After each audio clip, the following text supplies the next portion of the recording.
আজ আপনাদেরকে আমরা জাকাতের সম্পূর্ণ নিয়মটা ইনশাল্লাহ আপনাদেরকে জানাবো। জাকাত আপনি কত টাকা হলে দিবেন, কাকে দিবেন, কেন দিবেন, কখন দিবেন এবং কাদেরকে জাকাত দিতে হবে না, ঋণগ্রস্তকে জাকাত দেবে কিনা এবং কখন আপনি জাকাত না দিলেও চলবে, এই সমস্ত বিষয়গুলো আপনাদেরকে জানানোর জন্য আপনাদের সাথে আছি আমি মৌলানা কাজী আমিনাত তাফহিম। সম্মানিত দর্শক ও শ্রোতা, জাকাত শব্দের অর্থ হলো বৃদ্ধি পাওয়া। জাকাত শব্দের অর্থ হলো আল্লাহ সুবহানাহু ওয়া তাআলার সম্পদের মালকে পবিত্র করে নেওয়া। সুবহানাল্লাহ, সুবহানাল্লাহ। তাহলে আমরা অনেক সময় মনে করে থাকি জাকাত দিলে বুঝি আমাদের সম্পদটা কমে যাবে, জাকাত দিলে বুঝি আমাদের সম্পদ থেকে অনেক সম্পদ মানুষকে দিয়ে দেওয়া হবে। এটা আমরা অনেক সময় এটা শাস্তি স্বরূপ মনে করি, কিন্তু না, আমার আল্লাহ সুবহানাহু ওয়া তাআলা এই জাকাত দেওয়ার মাধ্যমে তিনি আমাদেরকে আমাদের সম্পদের নিরাপত্তা দিয়ে থাকেন। জাকাত দেওয়ার মাধ্যমে আমাদের সম্পদের পবিত্র করে থাকেন। জাকাত দেওয়ার মাধ্যমে আমাদের সম্পদকে তিনি বৃদ্ধি করে দেন আরও বেশি রূপে। সুবহানাল্লাহ, সুবহানাল্লাহ। সম্মানিত দর্শক ও শ্রোতা, তাহলে জাকাত আপনি কখন দিবেন, সংক্ষেপ কথায় যদি আমি বোঝাতে চাই যে কখন দিবেন, কারা দিতে হবে, এই বিষয়টা যদি আমি সংক্ষেপে এক লাইনে বুঝাই তাহলে এইভাবে হবে: যাদের হাতে স্বর্ণ আছে 7.5 ভরি পরিমাণ স্বর্ণ 1 বছর হস্তগত থাকবে, অথবা রূপা যদি 52.5 ভরি রূপা তার কাছে 1 বছর থাকবে, অথবা এই সমপরিমাণ 52.5 ভরি সমপরিমাণ নগদ টাকা ঘরে যদি থাকে, বৈদেশিক টাকা যদি ঘরের ভিতরে থাকে, ব্যাংকের টাকা, pay order, money order, share, price bond, security মানি, সঞ্চয়পত্র, জামানত, বিমা, এফডিআর, ফিক্সড ডিপোজিট, সেভিংস, বিশেষ সঞ্চয়, ফেরতযোগ্য ঋণ যেটা পাবেন শিওর। আর ব্যবসায়িক ক্ষেত্রে নার্সারি, বীজ খামার, কৃষি খামার, ফলজ বনজ বৃক্ষ, ঔষধি গাছ, চা বাগান, রাবার বাগান, তুলা বাগান, আগর বাগান, নার্সারি, মুরগির খামার, গরুর খামার, মাছের খামার, প্রয়োজনীয় অতিরিক্ত সামগ্রী, সব কিছু বর্তমান বাজার মূল্য অনুযায়ী দাম ধরে এর জাকাত দিতে হবে। নিশ্চয় বিষয়টা বুঝতে পারছেন। এখন কথা হলো, আপনি 7.5 ভরির বর্তমান বাজার মূল্য কত, অথবা 52.5 ভরির বর্তমান বাজার মূল্য কত? 2024 সালে আমরা গত বছর 84,000 টাকা, 84,500 টাকা ছিল। তো এবার আমাদেরকে আরও কিছু বাড়াতে হবে। মনে করেন আমাদের যার যার অবস্থান থেকে আপনার রূপা কত টাকা ভরি, 1500 টাকা ভরি নাকি 2000 টাকা ভরি? যদি 2000 টাকা ভরি হয়ে থাকে তাহলে আপনার প্রায় 1 লক্ষ টাকার কিছু বেশি হয়ে থাকে। যার কাছে 1 লক্ষ টাকার কিছু বেশি সম্পদ 1 বছর থাকবে, তাকে অবশ্যই জাকাত প্রদান করতে হবে।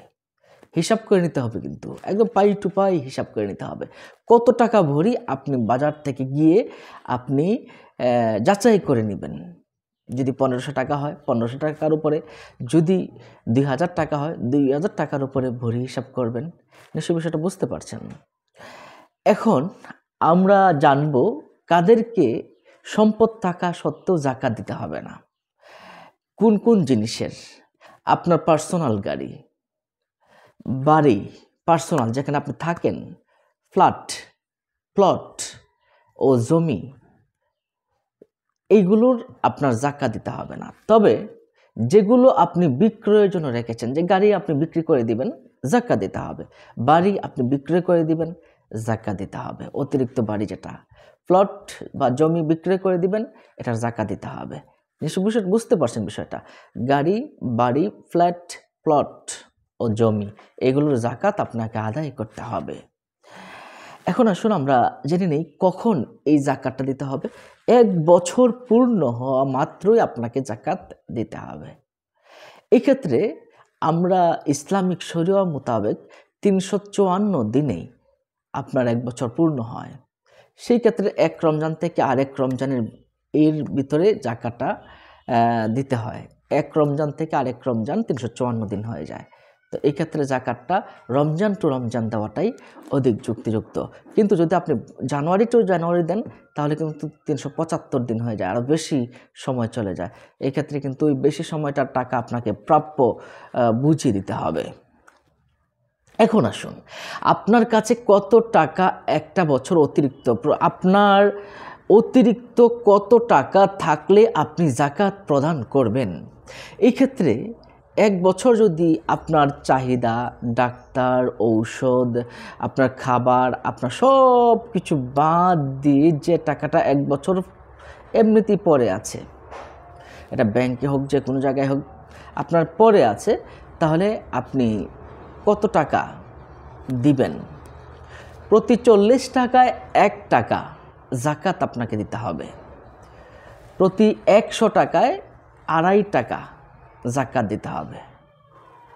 প্রতি 1 লক্ষ টাকায় আপনাকে 2,500 টাকা জাকাত দিতে হবে। প্রতি 1 লক্ষ টাকা আপনার কাছে অতিরিক্ত আছে, তাহলে আপনাকে 2,500 টাকা বা 2500 টাকা আপনাকে জাকাত দিতে হবে।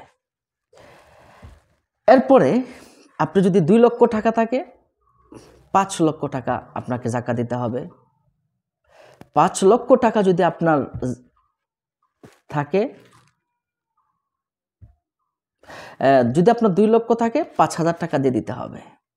যদি 5 লক্ষ টাকা আপনার হাতে থাকে তাহলে 12,500 টাকা আপনাকে কিন্তু জাকাত আদায় করতে হবে। 10 লক্ষ টাকা থাকলে 25,000 টাকা আপনাকে জাকাত দিতে হবে। 1 কোটি টাকা থাকলে 2.5 লাখ টাকা আপনাকে জাকাত দিতে হবে। 100 কোটি থাকলে 2.5 কোটি টাকা আপনাকে জাকাত আদায় করতে হবে। ঋণ নিয়েছে ব্যবসার জন্য ঋণ নিয়েছে, এখন ওটার জাকাত দিতে হবে কিনা? ব্যবসার জন্য যে ঋণ নিয়েছে তার যে সমুদয় সম্পদ আছে তার চেয়ে যদি বেশি হয়, হ্যাঁ, তাহলে জাকাত দিতে হবে না। তবে তার চেয়ে কম হলে কিন্তু জাকাত দিতে হবে। এবং তার বাড়িতে স্বর্ণ রৌপ্য যেগুলো গচ্ছিত আছে এগুলোতে কিন্তু জাকাত দিতে হবে। এতে করে সে ঋণগ্রস্ত হোক বা না হোক, তার ঘরের ভিতরে যদি স্বর্ণ রৌপ্য বা বিভিন্ন ওই যে বনজ ফলজ গাছ, ফিক্সড ডিপোজিট, ব্যাংক ডিপোজিট এই টাইপের কোনো সম্পদ থেকে থাকে, তাহলে কিন্তু তাকে জাকাত প্রদান করতে হবে। সম্মানিত দর্শক শ্রোতা, এখন আমরা জানব কাদেরকে জাকাত দিবেন, জাকাতটা কাদেরকে দিবেন। শুরুতেই একটা কথা বলে রাখি, শুরুতেই আপনার আত্মীয় স্বজনকেই জাকাত, আত্মীয় স্বজনের ভিতরে যারা গরিব আছে তাদেরকে জাকাত দিবেন।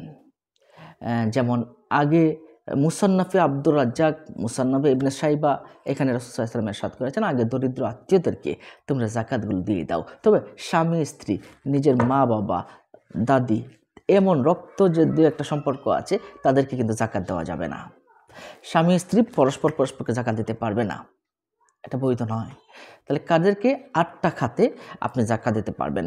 সূরা তাওবার 60 নম্বর আয়াতে আল্লাহ সুবহানাহু ওয়া তাআলা ইরশাদ করেছেন, ইন্নামাস সাদাকাতু লিল ফুকারা ওয়াল মাসাকিন ওয়াল আমিলিনা আলাইহা।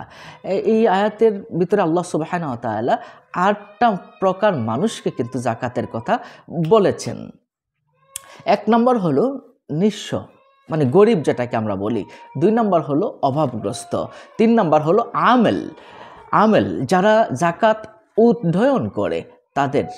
আর 4 নম্বর হলো যাদের মনোরঞ্জন করার জন্য, মনকে জয় করার জন্য, যাদেরকে জাকাত দিলে তারা ইসলামের প্রতি দাবিত হবে, তাদেরকে দেওয়া যাবে।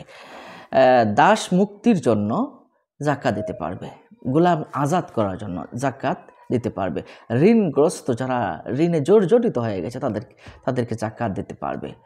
হ্যাঁ, এরপরে জিহাদকারী যারা জিহাদ করতেছে আল্লাহর রাস্তায় তারাও জাকাত পেতে পারে। এরপরে মুসাফির যারা রাস্তায় এসেছে, রাস্তায় আছে, হ্যাঁ, তারা পথ ভুলে গিয়েছে বা টাকা পয়সা সংকট আছে, তাদেরকে জাকাত আপনি দিতে পারবেন। নিশ্চয়ই আপনি বুঝতে পারছেন। এখন আসুন আমরা জেনে নেই কোথায় জাকাত দেওয়া যাবে না? আপনার জাকাতের টাকায় আপনি মসজিদ নির্মাণ করতে পারবেন না, আপনার জাকাতের টাকায় মাদ্রাসা নির্মাণ করতে পারবেন না, ইসলাম প্রচারের কাজে আপনার জাকাতের টাকা নিতে পারবেন না, ইমাম মুয়াজ্জিনের বেতন আপনার জাকাতের টাকায় আপনি দিতে পারবেন না, ওয়াজ মাহফিল করা জাকাতের টাকায় আপনি দিতে পারবেন না, কোনো বই প্রচার করা এটা আপনি জাকাতের টাকায় দিতে পারবেন না, রেডিও টিভি এগুলো চালানো না, এটা জাকাতের টাকায় আপনি এগুলো দিতে পারবেন না। কারণ হলো আপনার এই এই ৮টা খাতের ভিতরে কিন্তু এগুলো পড়ে না। তবে মাদ্রাসার যে সকল ছাত্র পড়াশোনা করে খুবই গরিব ও নিঃস্ব কাতারে পড়ে, অভাবগ্রস্তের কাতারে পড়ে, সেই সুবাদে লিল্লা বোর্ডিংয়ে আপনারা দিতে পারেন, তাতে কোনো সমস্যা নেই। অর্থাৎ এতিমখানায় এতিমদের জন্য দিতে পারেন, নিঃস্বদের জন্য দিতে পারেন, অভাবগ্রস্তদের জন্য দিতে পারেন। সম্মানিত দর্শক শ্রোতা, তাহলে জাকাত বিষয়ে যত রকম প্রশ্ন ছিল আশা করি আপনারা পেয়ে গেছেন। যদি পেয়ে না থাকেন আমাদের কমেন্ট বক্সে আপনারা প্রশ্ন করতে পারেন। ভালো থাকুন, সুস্থ থাকুন, দেখা হবে পরবর্তী ভিডিওতে। আসসালামু আলাইকুম রহমতুল্লাহ। অন্য মুমিন মুসলমানকে জানাতে শেয়ার করে দিন।